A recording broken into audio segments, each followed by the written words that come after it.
జై శ్రీరామ్. ప్రేక్షకులకు స్వాగతం. 2026 మార్చి మాసంలో ద్వాదశ రాశి వాళ్ళ ఫలాఫలాలు. ముఖ్యంగా ఈ మార్చి మాసంలో గ్రహ సంచారాన్ని గమనిద్దాం.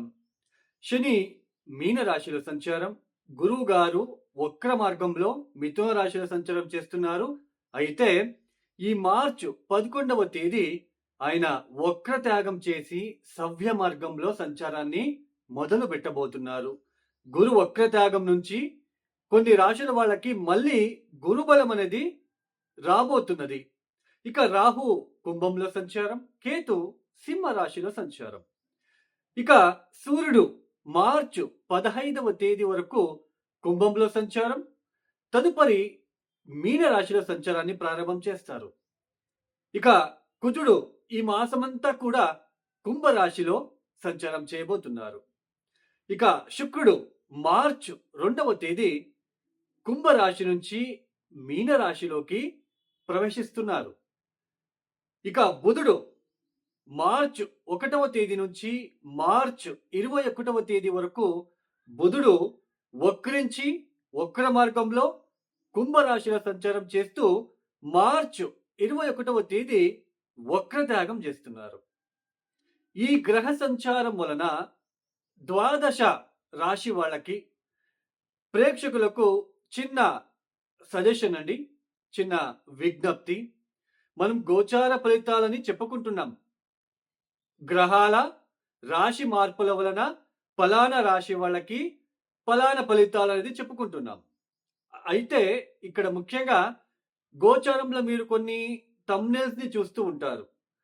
ఈ రాశుల వాళ్ళకి గజకేసరి యోగం పట్టబోతుంది. ఈ రాశుల వాళ్ళకి మాలవ యోగం పట్టబోతుంది. ఈ రాశుల వాళ్ళకి ముఖ్యంగా రూచక యోగము, పంచమహాపురుష యోగాలు ఇవి పట్టబోతున్నాయి. బుధాదిత్య యోగం పట్టబోతుంది. లేదా ఈ రాశుల వాళ్ళకి ఈ సంవత్సరం అంతా స్పాయిల్ అయిపోతుంది. ఇలాంటివి మనము చూస్తూ ఉంటాం. గోచారంలో రాశి ఫలితాలు అనేవి కేవలం 30% మాత్రమే తీసుకోవాలి. దీన్ని ఎవరు సోది అనుకోవద్దండి. వాస్తవాన్ని గుర్తించడానికి ప్రయత్నం మాత్రమే చేయండి. జాతకరీత్యా ఉన్న గ్రహ స్థానాలని బట్టి అక్కడ గనక గజకేసరి యోగం ఉంటే గజకేసరి యోగము అందరికీ వర్తించదు. శుక్ర మహాదశ అందరికీ మంచి ఫలితాలు ఇవ్వదు. దీన్ని గుర్తించండి, వాస్తవాన్ని గుర్తించండి. సో జాతక రీత్యా గ్రహ దోషాలు గనక ఎక్కువ గనక ఉంటే, అంటే కర్మ అనేది కార్మిక్ అనేది ఎక్కువగా ఉంటే ఏ జ్యోతిష్యం కూడా సహాయం చెయ్యదు. ఎందుకు?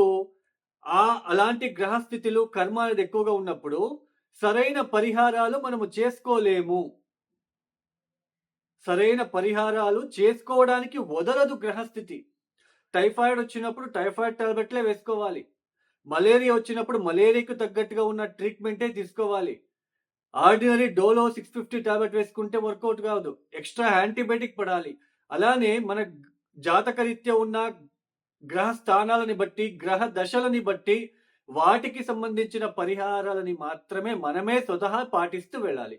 ప్రతి దానికి హోమాలు, ప్రతి దానికి ఉంగరాలు పెట్టుకుంటే కర్మ తగ్గుతుంది, ఫలితాలు తారుమారైపోతాయి, మనము శ్రీమంతులవచ్చు, కోట్లు సంపాదించవచ్చు అని అనుకునే వాళ్ళకి ఇది ఒక సజెషన్ ఇస్తున్నాను.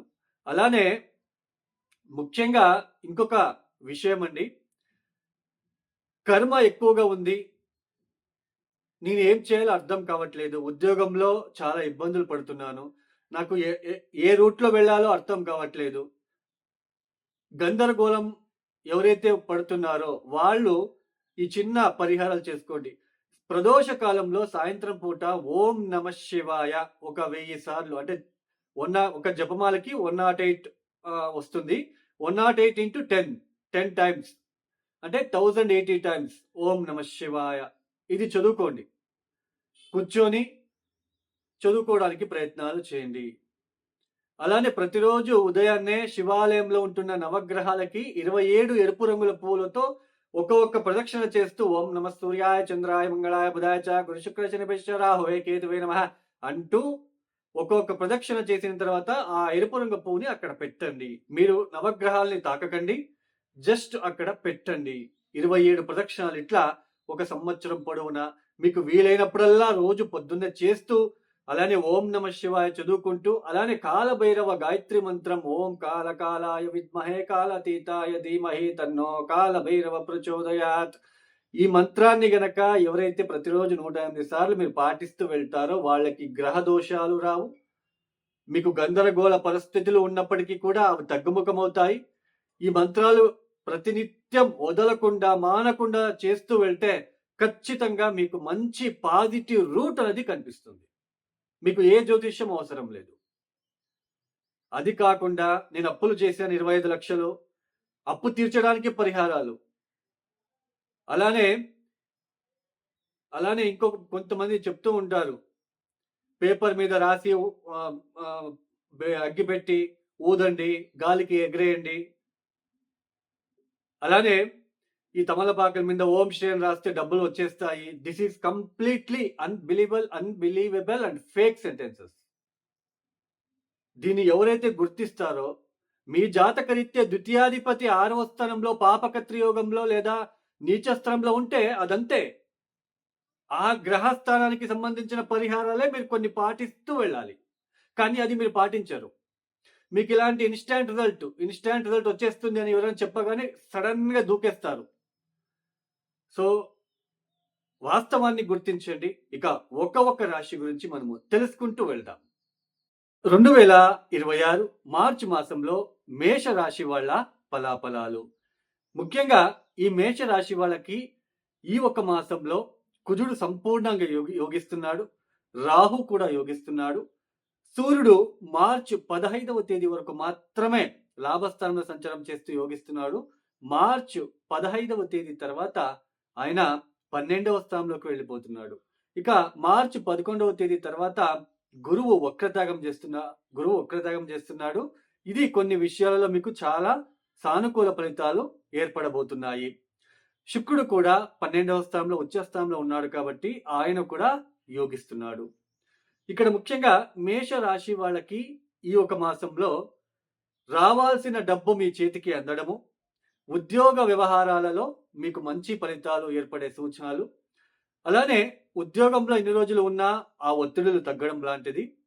అలానే ముఖ్యంగా మీరేదైతే కమ్యూనికేషన్ పరంగా కావచ్చు, ఆత్మస్థైర్యం విషయంలో కావచ్చు, అలానే అన్నదమ్ముల మధ్య కావచ్చు, తండ్రి ఒక ఆరోగ్యం విషయంలో కావచ్చు, ఒక ఎడ్యుకేషన్లో కావచ్చు, ఇలా ఎవరైతే ఇబ్బందులు పడుతూ చాలా మానసిక క్షోభకు గురి అయి వస్తున్నారో వాళ్ళకి ఈ మాసంలో అవన్నీ కూడా కొంచెం డిక్రీజ్ అయ్యే అవకాశాలు ఉంటాయి. ఆ ఒక ఇబ్బందులు తగ్గడానికి అవకాశాలు కనిపిస్తూ ఉంటాయి.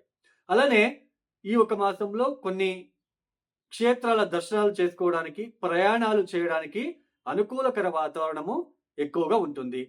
విద్యార్థులు కూడా చదువుల పట్ల ఆసక్తికరంగా ఉంటారు. అయితే తొందరగా మర్చిపోవడం అనేది ఉంటుంది. బాగా గుర్తుపెట్టుకోండి. ఎందుకంటే ఈ మాసంలో బుధుడు వక్రించి మనకి లాభస్థానంలో ఉన్నప్పటికీ పంచమ స్థానంలో కేతు ఉన్నాడు కాబట్టి తొందరగా మర్చిపోతూ ఉంటారు విద్యార్థులు. మర్చిపోవడము, బాగా చదువుతారు బట్ తొందరగా మర్చిపోతారు. అలానే ముఖ్యంగా రావాల్సిన డబ్బు చేతికి అందడం లాంటిది, ఇలాంటి మంచి శుభ ఫలితాలు ఉన్నప్పటికీ కూడా ఎప్పుడైతే పంచమ స్థానంలో కేతు లాంటి గ్రహము, అలానే బుధుడు వక్రించి లాభస్థానంలో ఉన్నప్పుడు ఇక్కడ మీ చేతికి డబ్బు అందినప్పటికీ కూడా వాటిని సద్వినియోగం చేసుకోలేరు. ఆకస్మికంగా ఎవరో ఒకరు వచ్చి డబ్బు అడిగేస్తారు, ఇచ్చేస్తారు. అక్కడ మళ్ళీ డిస్టర్బెన్సెస్ క్రియేట్ అవుతుంది. అలానే షేర్ మార్కెట్లో ఇన్వెస్ట్మెంట్ చేయడము, జూజాడము, బెట్టింగ్ వలన చాలా ఇబ్బందులు పడతారు. ఇలాంటి గ్రహస్థితి, లాభస్థానంలో బుధుడు వక్రించాడు, పంచమ స్థానంలో కేతు ఉన్నాడు.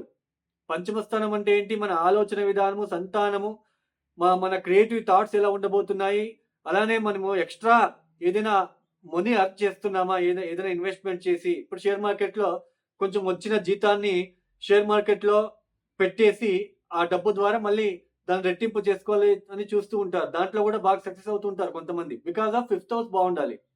సో అలానే ప్రేమికులు, ప్రేమించుకునే వ్యక్తులు, ఇవన్నీ కూడా 5th హౌస్. అలానే రికగ్నైజేషన్, మనకు ఒక గుర్తింపు, ఇవన్నీ కూడా 5th హౌస్ నుంచే చూస్తాం. కాబట్టి ఈ 5th హౌస్ లో కేతు లాంటి గ్రహం వచ్చినప్పుడు, బుధుడు వక్రించినప్పుడు కుజుడు కూడా చూస్తున్నాడు కాబట్టి ఆలోచించకుండా నిర్ణయాలు తీసుకోవద్దు. తెలియని వాళ్ళకి అప్పులు ఇవ్వడము, లేదా ఈ మిత్రుల వలన ఎవరో ఒకరు ఫ్రెండ్స్ చెప్పేశారు, ఎక్కడో వెళ్ళిపోదాము, లేకపోతే ఆ జర్నీ, ఈ జర్నీ, లేకపోతే అక్కడ ఇన్వెస్ట్‌మెంట్ చేస్తే బావుంటుంది, లేదా బెట్టింగ్‌లు కడితే బావుంటుంది, డబ్బులు బాగొస్తున్నాయిరా వాడికి, నీకు ఎందుకు రావట్లేదు, నేను చెప్పినట్టు చెయ్యి. ఇలాంటివన్నీ వచ్చే ఆస్కారాలుంటాయి కాబట్టి ఆలోచించకుండా నిర్ణయాలు తీసుకోవద్దు. వాటి జోలికి వెళ్ళవద్దు.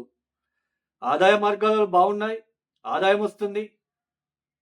మీకు మంచి సమ్ చేంజెస్ అనేది చూస్తారు కుటుంబ రీత్యా, అలానే కమ్యూనికేషన్ పరంగా, అలానే కొన్ని ప్రయాణాలు చేస్తారు. ఇవన్నీ బాగానే ఉంటుంది. అయినప్పటికీ పంచమ స్థానం బలహీనపడింది కాబట్టి, బుధుడు వక్రించాడు కాబట్టి, మిత్రుల వలన ఇన్వెస్ట్‌మెంట్ విషయంలో, బిజినెస్ ఎక్స్‌పాన్షన్ విషయంలో జాగ్రత్తలు తీసుకోండి. అలానే మార్చి 15వ తేదీ తర్వాత సూర్యుడు శనితో కలవబోతున్నాడు. ఇది కూడా చాలా నెగెటివ్ రిమార్క్ తీసుకొచ్చి పెడుతుంది. రికగ్నైజేషన్ కోల్పోతారు. ఏదైనా కొంచెం పొరపాటున ఆలోచించకుండా నిర్ణయాలు తీసుకుంటే ఉన్న రికగ్నైజేషన్ కూడా పోతుంది. అది ఉద్యోగంలో కావచ్చు, వ్యాపారంలో కావచ్చు, ఒక ఇన్వెస్ట్‌మెంట్ విషయంలో కావచ్చు, మీకున్న ఒక రికగ్నైజేషన్ వెళ్ళే అవకాశాలుంటాయి కాబట్టి జాగ్రత్తలు తీసుకోండి. అలానే దుస్వప్నాలు, చెడు ఆలోచనలు, చెడు వ్యసనాలు ఇవన్నీ కూడా మార్చి 15వ తేదీ తర్వాత ఇంక్రీజ్ అవ్వడానికి ఛాన్సెస్ అనేది ఉంటుంది. అలానే చెడు కోరికలు అనేది కలుగుతూ ఉంటాయి ఈ సమయంలో. ప్రేమికులు కూడా జాగ్రత్తలుండాలి. మీకు ఇబ్బందులు ఉండే ఆస్కారాలుంటాయి. జాగ్రత్తలు. నష్టపోయే ఆస్కారాలుంటాయి. ఈ మేషరాశి వాళ్ళు తప్పనిసరిగా ప్రతిరోజు సూర్యుడికి అర్ఘ్యం ఇవ్వడము, ఆదిత్యోదయ స్తోత్ర పారాయణము, సూర్యాష్టకం లాంటిది చదువుకోవడం ద్వారా మరియు ఎక్కువ ఎంత మీరు కాలభైరవుడిని ఎంత పూజిస్తారో ఎరుపు రంగుల పూలతో అంత మంచిది. ఎవరైతే ఈ వీడియో చూస్తున్నారో లైక్ చేయండి, షేర్ చేయండి, సబ్స్క్రైబ్ చేసుకోండి. అలానే ఎవరికైనా ఆస్ట్రాలజీ కన్సల్టేషన్ కావాలనుకుంటే డిస్ప్లే అవుతున్న నంబర్‌కి నేరుగా కాల్ చేయండి. ఇక్కడ ప్రాబ్లమ్స్ చెప్పుకోరాదు నా దగ్గర. నేనే మీ ప్రాబ్లమ్స్ ఏమున్నాయో, ఏ రెమెడీస్ చేసుకుంటే బావుంటుంది. సింపుల్‌గా ఉంటాయి. హోమాలు, హవనాలు ఎక్కువ నేను కండక్ట్ చేపించను. 99% హోమాలు నేను ఇవ్వను. సో ఎవరికైనా ఈజీ రెమెడీస్ మీరే కష్టపడి చేసుకోవాలి అనుకున్న వాళ్ళు నా దగ్గరికి ఫోన్ చేయడానికి ప్రయత్నం చేయండి. నేనే రిసీవ్ చేస్తాను. నాకు పిఏలు గాని, ఎవరు గాని ఉండరు. ఇక సర్వే జనం సుఖినో భవంతు. ధన్యవాదములు. జై శ్రీరామ్.